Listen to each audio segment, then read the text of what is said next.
Cues expert में आप सभी का स्वागत है। यह सीरीज एनटीपीसी और आरआरबी के लिए चलाया जा रहा है। यह सेट नंबर 24 है, जिसमें प्रश्नों की संख्या कुल 25 होगा। इससे पहले 23 सेट अपलोड किया जा चुका है, तो उसे जाकर ज़रूर देखें, जिससे आपके एग्ज़ाम में मदद मिल सके। तो आते हैं अपने पहले प्रश्न पर। भारत की पहली डिजिटल जनगणना कब शुरू होने वाली थी? है लिखा गया है, होने वाली थी। तो इसका सही जवाब है मार्च 2021, यानी ऑप्शन नंबर 20 का सही जवाब है। अगला प्रश्न है, दुनिया में सबसे अधिक आबादी वाला देश कौन सा है? तो इसका सही जवाब है, आबादी के अनुसार यानी जनसंख्या के अनुसार जो है, पहले चीन हुआ करता था, लेकिन अब भारत जो है 1 नंबर पे है और चीन 2 नंबर पर है। इसलिए ऑप्शन नंबर 20 का सही जवाब है। निम्नलिखित में से कौन सा देश लैंडलॉक देश नहीं है? तो कंबोडिया जो है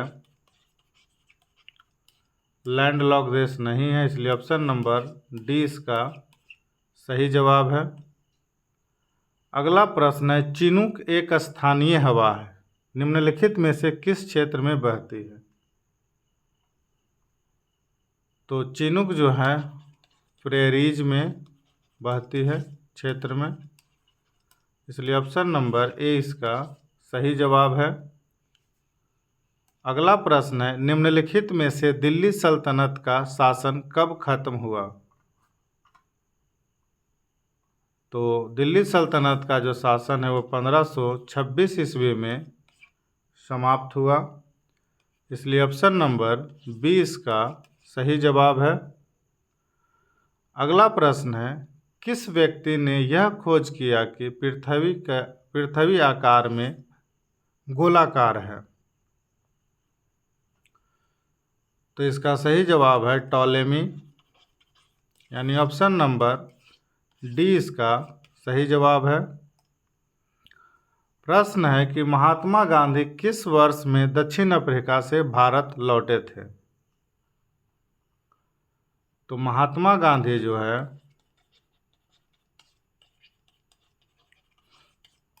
1915 में दक्षिण अफ्रीका से वापस लौटे थे, यानी ऑप्शन नंबर सी इसका सही जवाब है। जनगणना 2011 के अनुसार निम्न में से किस राज्य का जनसंख्या घनत्व सबसे कम है? तो 2011 के अनुसार जो सबसे कम है वो अरुणाचल प्रदेश का है, और सबसे अधिक जो है वो बिहार का है। अगला प्रश्न है, 1772 से 1912 तक भारत की राजधानी कौन सा शहर था? तो 1772 से 1912 तक कलकत्ता जो था वो भारत की राजधानी था, यानी ऑप्शन नंबर ए इसका सही जवाब है। अगला प्रश्न है, निम्नलिखित में से किस बंदरगाह को न्यू मैंगलोर पोर्ट के नाम से जाना जाता है? तो इसका सही जवाब है पानबुर बंदरगाह।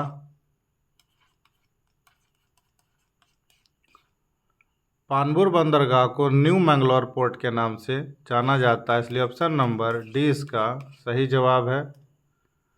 अगला प्रश्न है, चंद्रयान 1 जो है किस वर्ष लॉन्च किया गया था? तो चंद्रयान 1 जो है वो 2008 में लॉन्च किया गया था, यानी ऑप्शन नंबर ए इसका सही जवाब है। अगला प्रश्न है, इलेक्ट्रॉन का खोज किसने किया था?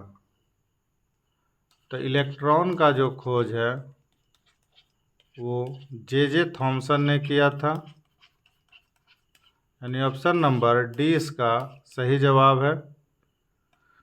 अगला प्रश्न है, सुआ नाच किस राज्य का पारंपरिक नृत्य है? तो सुआ नाच जो है वो छत्तीसगढ़ का पारंपरिक नृत्य है, इसलिए ऑप्शन नंबर डी इसका सही जवाब है। ब्लू लिटमस जब एक अम्लीय विलयन में बदल जाता है तो वह होता है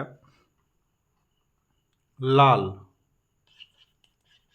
यानी ऑप्शन नंबर ए इसका सही जवाब है। अगला प्रश्न है, पीएच स्केल की सीमा क्या है? तो पीएच स्केल की जो सीमा है वो 0 से शुरू होती है, 7 है और 14 है। 0 से 7 के बीच अम्लीय है, 7 पर उदासीन है और 7 से 14 के बीच में क्षारीय है, यानी ऑप्शन नंबर ए इसका सही जवाब है।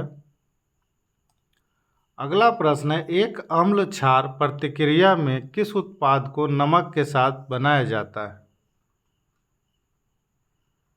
तो इसका सही जवाब है पानी, यानी ऑप्शन नंबर डी इसका सही जवाब है। अगला प्रश्न है, मिल्क ऑफ मैग्नीशिया का पीएच मान क्या है?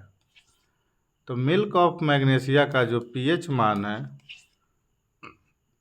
वो है 10.5, यानी ऑप्शन नंबर सी इसका सही जवाब है। प्रश्न है, व्यापार करने में आसानी सूचक को किसके द्वारा जारी किया जाता है? तो व्यापार करने में आसानी सूचक को जो है विश्व व्यापार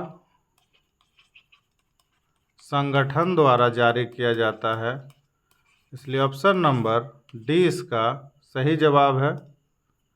अगला प्रश्न है, विश्व बौद्धिक संपदा दिवस कब मनाया जाता है? तो विश्व बौद्धिक संपदा दिवस जो है वो 26 अप्रैल को मनाया जाता है, यानी ऑप्शन नंबर बी इसका सही जवाब है।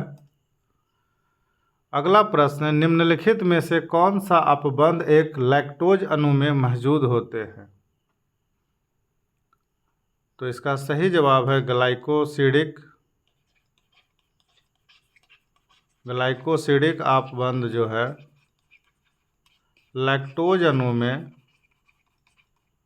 उपस्थित होते हैं, इसलिए ऑप्शन नंबर ए इसका सही जवाब है। प्रश्न है, युवा ओलंपिक खेलों में स्वर्ण पदक जीतने वाले भारत की पहले निशानेबाज कौन थे? तो इसका सही जवाब है मनु भास्कर, यानी ऑप्शन नंबर बी इसका सही जवाब है। अगला प्रश्न है, 1918 में बॉम्बे में अपने विशेष सत्र के दौरान भारतीय राष्ट्रीय कांग्रेस के अध्यक्ष कौन थे?